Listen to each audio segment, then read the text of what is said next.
नमस्कार। द्वीप दर्पण में आप सभी का स्वागत है।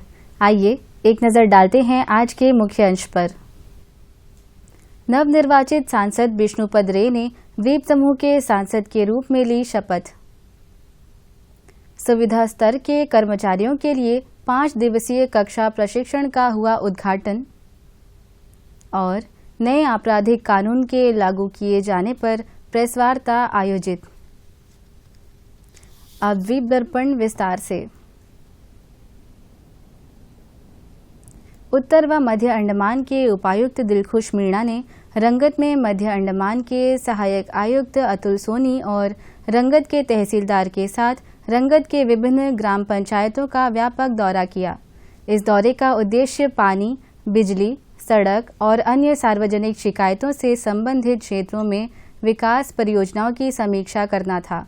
उत्तर व मध्य अंडमान के उपायुक्त की अध्यक्षता में पंचायती राज संस्थानों, संबंधित विभागों के प्रमुख और कार्यालय प्रमुख, NHIDCL और आम जनता के साथ दशरथपुर, रामपुर, सबरी, बकुलतला, कौशल्या नगर, कदमतला, उत्तरा, सुंदरगढ़ और नीलांबुर पंचायतों में बैठक बुलाई गई थी। इस बैठक का उद्देश्य समुदाय के शिकायतों को सुनकर उनका समाधान करना था। दौरे के दौरान उपायुक्त ने विभिन्न विभागों के PRI और विभागाध्यक्षों के साथ चर्चा की और उनका समाधान किया।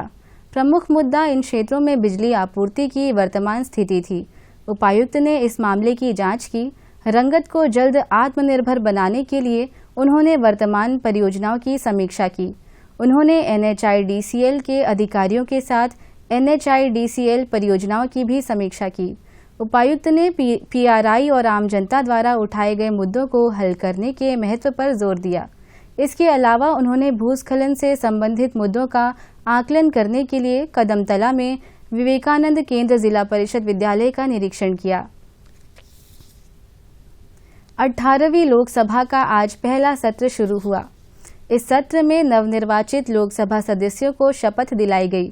प्रोटेम स्पीकर भर्तृहरि मेहताब ने लोकसभा सदस्यों को शपथ दिलाई। इस मौके पर अंडमान निकोबार द्वीप समूह के नवनिर्वाचित सांसद विष्णुपद रे ने भी द्वीप समूह के सांसद के रूप में शपथ ली।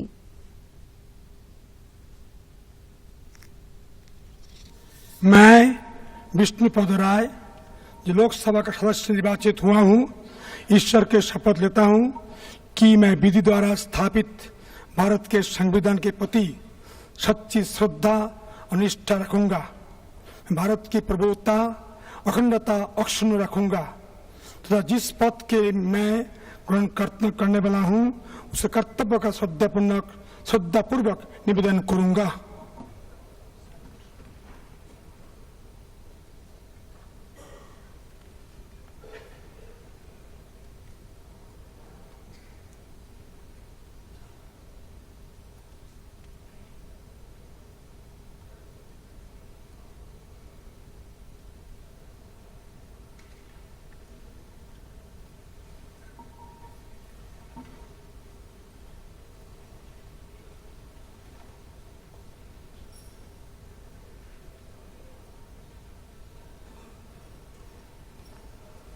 आंध्र प्रदेश।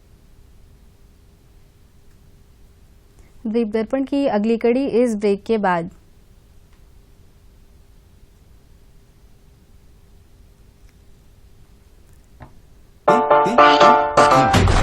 ए शिवा, देख आ गया सूर्य।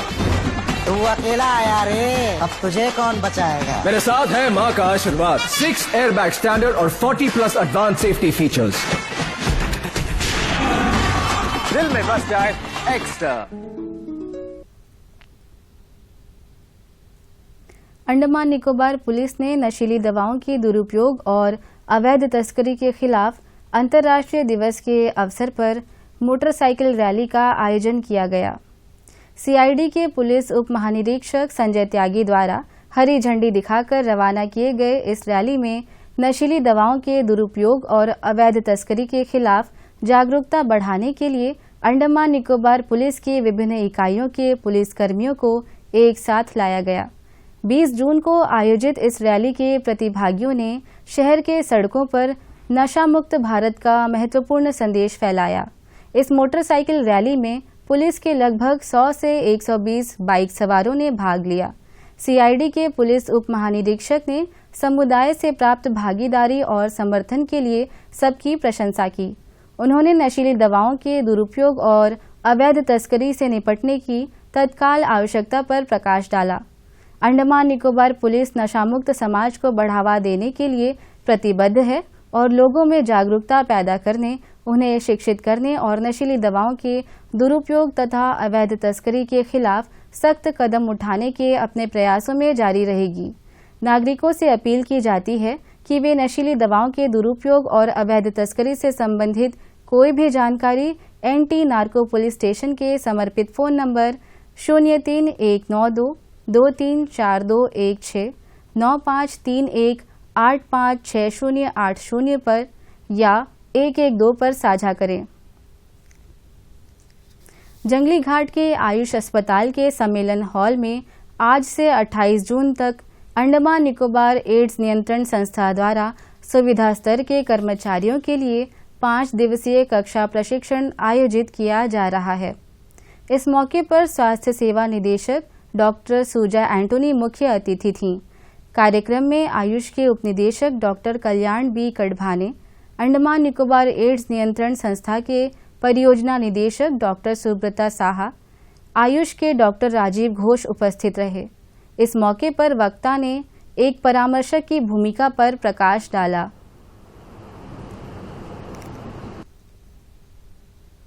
HIV एड्स एक ऐसी बीमारी है जिसमें जो भी पॉजिटिव होता है वो व्यक्तिगत रूप से, पारिवारिक रूप से, सामाजिक रूप से 3 स्तर पर उसको एक झेलना पड़ता है अपने आप को, जिसमें पारिवारिक स्तर पर और सामाजिक स्तर पर और तीनों स्तर पर जाने के लिए उसकी एक मतलब एक सुझाव की आवश्यकता होती है जो काउंसलर के द्वारा किया जाता है। तो काउंसलर का इसमें महत्वपूर्ण भूमिका होती है कि उसका जीवन शैली को पूरा बदलना होता है, मतलब उसका बिहेवियर चेंज करना पड़ता है। तो उस बिहेवियर चेंज के लिए हमें कभी कभी बहुत सारी दिक्कतों का भी सामना करना पड़ता है, कुछ नई तकनीकों का भी उपयोग करना पड़ता है। तो ये प्रोग्राम कुल मिलाकर यही है कि हम कैसे अच्छे से अच्छा अपने आप को एक हमारे आइलैंड को 100% HIV फ्री करने की कोशिश करें। कार्यक्रम में अतिथियों का स्वागत किया गया। इस बीच स्वास्थ्य सेवा निदेशक डॉक्टर सुजा एंटोनी ने पारंपरिक दीप प्रज्वलित किया। साथ ही उपस्थित अन्य अतिथिगणों ने भी पारंपरिक दीप प्रज्वलित किए। कार्यक्रम में परियोजना निदेशक डॉक्टर सुब्रतो साहा राष्ट्रीय एड्स नियंत्रण कार्यक्रम पर विस्तृत जानकारी दी। नैको हमारा नेशनल एड्स कंट्रोल ऑर्गेनाइजेशन है, उसके तहत NACP है, नेशनल एड्स कंट्रोल प्रोग्राम। अब एड्स कंट्रोल प्रोग्राम क्या है? It has a long history. It started in 1992 as a NACP 1 और अब जो है हम लोग NACP 5 में चल रहे हैं। NACP 5 इज 2021 से लेके 2026 तक को इसको डिनोट किया गया है। ये 5 साल के लिए NACP 5। अब क्योंकि NACP 5 है, हर NACP का कोई गोल होता है, कोई ऑब्जेक्टिव होता है। हर जब 1 बना था तब कुछ था, 2, 3, 4 अब 5। तो 5 में जो है हमारा ऑब्जेक्टिव है, बहुत लंबा चौड़ा ऑब्जेक्टिव है, जैसे 95% of the person who are HIV positive should know their HIV status. Number 2 में है जो भी ये 95% जिनको HIV स्टेटस पता है उनमें से 95% should be on ART treatment.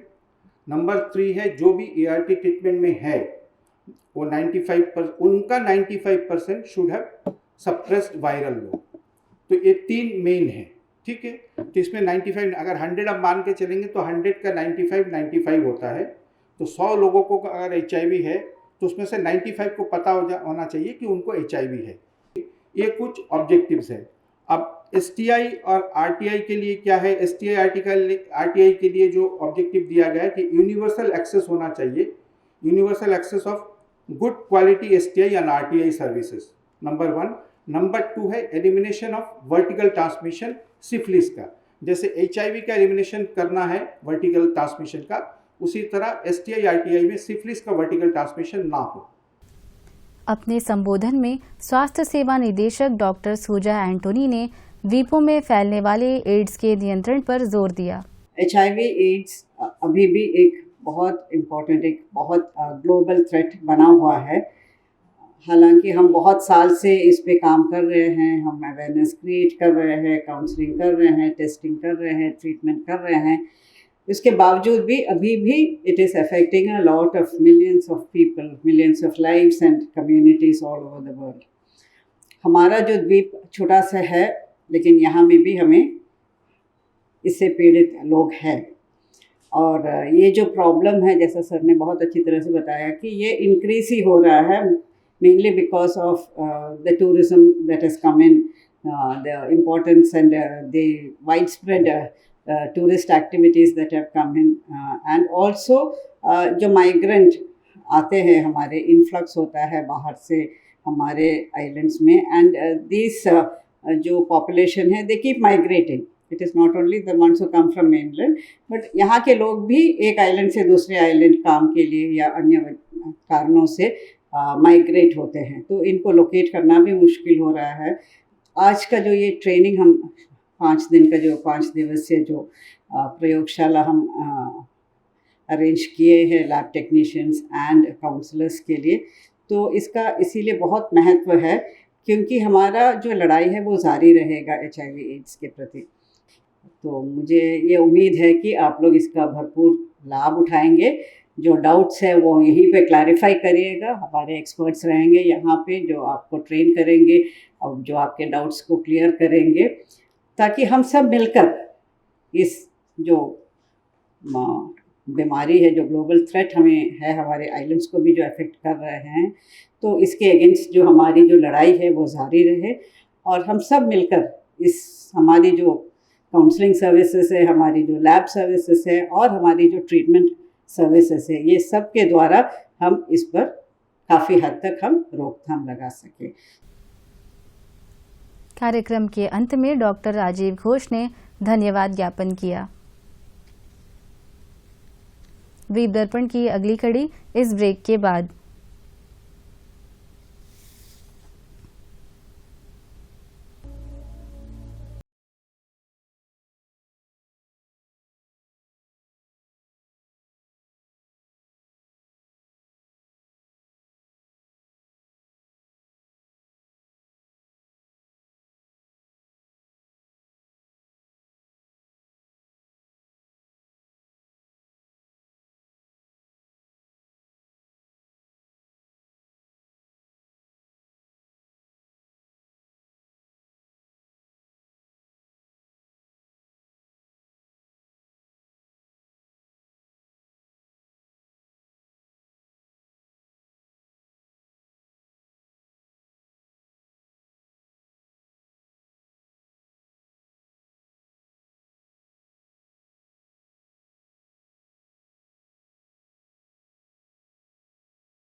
उत्तर व मध्य अंडमान जिले में सभी स्वास्थ्य वेलनेस सेंटरों, सरकारी विभागों तथा आंगनबाड़ी केंद्रों में 21 जून को 10वां अंतर्राष्ट्रीय योग दिवस मनाया गया। यह कार्यक्रम उत्तर व मध्य अंडमान के जिला स्वास्थ्य संस्था के सहयोग से आयोजित किया गया। इस योग कार्यक्रम में संकाय कर्मचारियों, पंचायती राज संस्थानों, स्कूल विद्यार्थियों, आशा कार्यकर्ताओं तथा आम लोगों ने पूरे उत्साह के साथ भाग लिया। इस दौरान प्रतिभागियों ने योगासनों, कपालभाति, प्राणायाम, ध्यान तथा संकल्प जैसे आसनों का निदर्शन किया। जिला स्तर पर मुख्य समारोह पोकाडेरा के मत्स्य अवतरण केंद्र में आयोजित किया गया। इस मौके पर उत्तर व मध्य अंडमान के जिला उपायुक्त दिलखुश मीणा के साथ मायाबंदर के तहसीलदार सुदरेसन पिल्लई, मायाबंदर के अग्निशमन सेवा के इंस्पेक्टर बप्पी चौधरी ने अन्य अधिकारियों एवं नागरिकों की उपस्थिति में पारंपरिक दीप प्रज्वलित कर कार्यक्रम का उद्घाटन किया। इस दौरान लंबे अभ्यास सत्र में विभिन्न आसनों का निदर्शन किया गया। संकायों, कर्मचारियों तथा विद्यार्थियों ने पूरे जोश के साथ इस अभ्यास सत्र में भाग लिया। उत्तर व मध्य अंडमान के जिला उपायुक्त दिलखुश मीणा ने उपस्थिति को प्रतिदिन के जीवन में योग के लाभों से अवगत कराया। उन्होंने तनाव को कम करने में योग अभ्यासों के लाभों के बारे में जानकारी दी तथा स्वस्थ शरीर एवं स्वस्थ मस्तिष्क के लिए योग के योगदानों के बारे में भी बताया।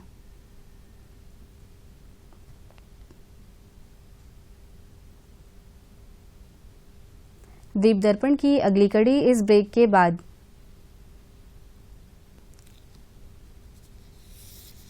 तोशी को मैंने उंगली पकड़कर चलना सिखाया था और आज जब उसने बताया कि मुझे मोतियाबिंद है तो मैं हैरान रह गया। मोतियाबिंद की जांच का आसान तरीका, कम दिखाई पड़ने की शिकायत करने वाले व्यक्ति से 10 फुट की दूरी पर उंगलियां गिनने को कहें। यदि ना गिन पाए तो उसे मोतियाबिंद हो सकता है। 40 साल के बाद मोतियाबिंद एक आम बात है। आसान एवं सुरक्षित तकनीक यानी IOL द्वारा ऑपरेशन से आंखों में रोशनी वापस पाई जा सकती है। ये ऑपरेशन सरकारी अस्पतालों में एवं स्वयंसेवी संस्थाओं में मुफ्त किया जाता है। अधिक जानकारी के लिए निकट के सरकारी अस्पताल एवं स्वयंसेवी संस्थाओं से संपर्क करें।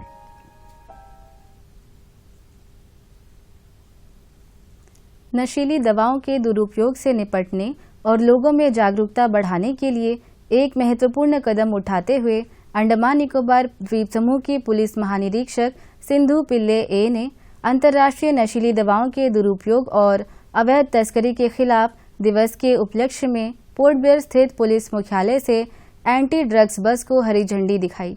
यह पहल नशीली दवाओं के दुरुपयोग के ज्वलंत मुद्दे को सुलझाने और बेहतर सामुदायिक को बढ़ावा देने के लिए अंडमान निकोबार पुलिस की दृढ़ प्रतिबद्धता को दर्शाती है। नशे को न कहे बैनर के साथ anti drugs bus port Blair की सड़कों पर भ्रमण करेगी और शैक्षिक सामग्री का प्रसार किया जाएगा तथा नुक्कड़ नाटकों और सूचनात्मक वीडियो के माध्यम से समुदाय को जोड़ा जाएगा। इस बहुआयामी दृष्टिकोण का उद्देश्य नागरिकों, विशेष रूप से युवाओं को स्वास्थ्य, रिश्तों, बड़े पैमाने पर समाज पर नशीले पदार्थों के हानिकारक प्रभावों के बारे में महत्वपूर्ण जानकारी देना है। समारोह के दौरान अंडमान निकोबार पुलिस की पुलिस महानिरीक्षक सिंधु पिल्ले ए ने अभियान के महत्वपूर्ण महत्व पर जोर दिया। अटलांटा पॉइंट स्थित पुलिस मुख्यालय में आज पुलिस उप महानिरीक्षक कानून तथा व्यवस्था वर्षा शर्मा की अध्यक्षता में प्रेस वार्ता आयोजित की गई। इस मौके पर पुलिस विभाग के वरिष्ठ अधिकारीगण भी मौजूद रहे। इस दौरान 1 जुलाई से नए आपराधिक कानून के लागू होने और इसकी तैयारी के बारे में मीडियाकर्मी को जानकारी दी गई। 1 जुलाई से 3 नए कानून लागू हो जाएंगे, तो इसके बारे में आपके माध्यम से मैं अंडमान निकोबार के लोगों को बताना चाह रही हूँ कि क्या नए कानून है और इसकी तैयारियां हम लोगों ने कैसे की हैं। 1 जुलाई के बाद से जो इंडियन पीनल कोड था वो भारतीय न्याय संहिता हो जाएगा और जो कोड ऑफ क्रिमिनल प्रोसीजर था वो भारतीय नागरिक सुरक्षा संहिता हो जाएगा और जो इंडियन एविडेंस एक्ट है वो भारतीय साक्ष्य अधिनियम हो जाएगा। तो ये नाम के साथ साथ नाम चेंज होंगे और इसके साथ जो इसके अंदर भी कई मूलभूत चेंजेस किए गए हैं।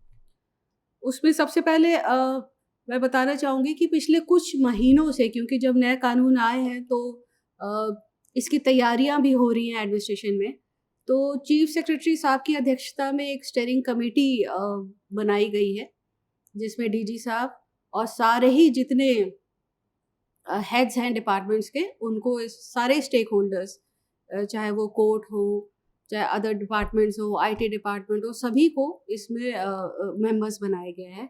और पिछले कुछ दिनों में से इसकी हर हफ्ता ही मॉनिटरिंग और मीटिंग्स हो रही हैं, जिससे कि हम लोग 1 जुलाई को इन तीनों कानूनों को सफलतापूर्वक इसका सुचारू रूप से काम कर सकें। इसमें 5 पिलर्स हैं, जिसमें कि पुलिस एक काफ़ी इम्पोर्टेंट पिलर है, कोर्ट इम्पोर्टेंट पिलर है, फॉरेंसिक इम्पोर्टेंट पिलर है, प्रोसिक्यूशन एक इम्पोर्टेंट पिलर है, साथ में प्रेजेंस, ये पांचों पिलर्स के लिए कुछ चेंजेस हैं जिसमें तैयारी करने की ज़रूरत है, जो कि हम लोगों ने कर ली है और हम लोग तैयार हैं। इन लॉज में जो सिटीजन्स के बारे में कुछ बहुत ही अच्छे नए बदलाव किए गए हैं। उसमें सबसे पहला तो यही है कि अगर किसी व्यक्ति को कोई इंफॉर्मेशन देनी है किसी कॉग्निजेबल ऑफेंस की, तो वो किसी भी थाने में जाके बता सकता है कि मेरे साथ ये घटना घटित हुई, चाहे वो मेनलैंड में हुई हो, वो यहाँ पर भी आके बता सकता है और अपनी एफआईआर दर्ज करा सकता है। फिर उसके बाद वो कंसर्न्ड एसएचओ की जिम्मेदारी है कि वो उसको 0 एफआईआर करके कंसर्न पुलिस स्टेशन में भेजे और वहाँ पे इन्वेस्टिगेशन हो। इसके साथ ही इसमें ये प्रावधान भी है कि अगर आप फिजिकली थाने नहीं जा सकते हैं तो आप इलेक्ट्रॉनिक कम्युनिकेशन के तहत भी आप इसकी इंफॉर्मेशन थाने में दे सकते हैं, बशर्ते कि 3 दिन के अंदर आपको उस इंफॉर्मेशन को साइन करना होगा और कंसर्न्ड एसएचओ जो है थाने का वो इस पे कार्रवाई करेगा और केस रजिस्टर जैसा भी लगता है वो करेगा उसमें। इसके अलावा कई सारे सेक्शंस ऐसे हैं जिसमें कि जैसे अगर हम बात करें offences against women and children की, तो उन सबको एक चैप्टर में करके एक साथ किया गया है। और अगर हम देखते हैं कि इन सेक्शंस में चाइल्ड की डेफिनेशन को बहुत क्लियरली डिफाइन किया गया है कि ये 18 साल का से नीचे की उम्र का बच्चा चाइल्ड की कैटेगरी में आएगा। इसके अलावा जैसे कि मैंने आपको बताया कि EFIR हो जाएगी, इलेक्ट्रॉनिक कम्युनिकेशन से हो जाएगी। जो FIR की प्रति है कॉपी वो निःशुल्क दी जाएगी कंप्लेनेंट और इन्फॉर्मेंट को, वो अब पुलिस को देना ही है। साथ साथ मॉब लिंचिंग और टेररिस्ट एक्ट, इसके भी नए सेक्शंस को ऐड किया गया है इन एक्ट्स में। जहाँ तक बात है अरेस्ट की, तो no male person under the age of 15 and above 60 years, जो कि पहले 65 था, और अ वुमेन और अ मेंटली और physically disabled person with acute illness, उसको अगर हम अरेस्ट कर रहे हैं तो उसकी परमिशन लेनी पड़ेगी सीनियर ऑफिसर से। बिना परमिशन के अरेस्ट नहीं होगा। अगर वो खुद ही विलिंग है तब मतलब इंटरोगेशन के लिए अगर हमें बुलाना है तब भी डिप्टी एसपी की परमिशन के बिना हम बुला भी नहीं सकते हैं उसको। अगर विलिंग है तब आ सकते हैं, लेकिन फोर्सफुली नहीं बुला सकते हैं इस कैटेगरी के लोगों को। इसके अलावा बहुत सारे ऐसे प्रावधान हैं जो कि वुमेन एंड चाइल्ड सेंट्रिक हैं। इसमें पहली बार आप ये देखेंगे कि कम्युनिटी सर्विस की बात भी की गई है कि जो फर्स्ट टाइम ऑफेंडर्स हैं पेटी ऑफेंसेस के, उनको जो सज़ा है वो कम्युनिटी सर्विस की दी जाएगी, जिससे कि ये ना हो कि अगर छोटा कोई अपराध हो गया तो उसको हम और हार्श पनिशमेंट, एक सुधार वाली बात भी इसमें रखी गई है। और अब मौसम। अंडमान निकोबार द्वीप समूह के लिए स्थानीय मौसम पूर्वानुमान में बताया गया है कि 25 और 26 जून को अंडमान निकोबार द्वीप समूह के 1 या 2 स्थानों पर 7 से 11 सेंटीमीटर तक भारी वर्षा होने की संभावना है। तूफानी मौसम के साथ अंडमान निकोबार तट पर 40 से 50 किलोमीटर प्रति घंटे की रफ्तार से तेज हवाएं चलने की आशंका जताई गई है। समुद्र की स्थिति काफ़ी अधिक खराब होने की संभावना है। मछुआरों को 27 जून तक समुद्र में नहीं जाने की सलाह दी गई है। इस बारे में अधिक जानकारी और सूचना के लिए राज्य आपात संचालन केंद्र से हेल्पलाइन नंबर 1070 तथा जिला आपात संचालन केंद्र से हेल्पलाइन नंबर 1077 पर संपर्क किया जा सकता है। समुद्र में आपदा स्थिति और सहायता के लिए तटरक्षक के खोज एवं बचाव एजेंसी से टोल फ्री नंबर 1554 पर संपर्क किया जा सकता है।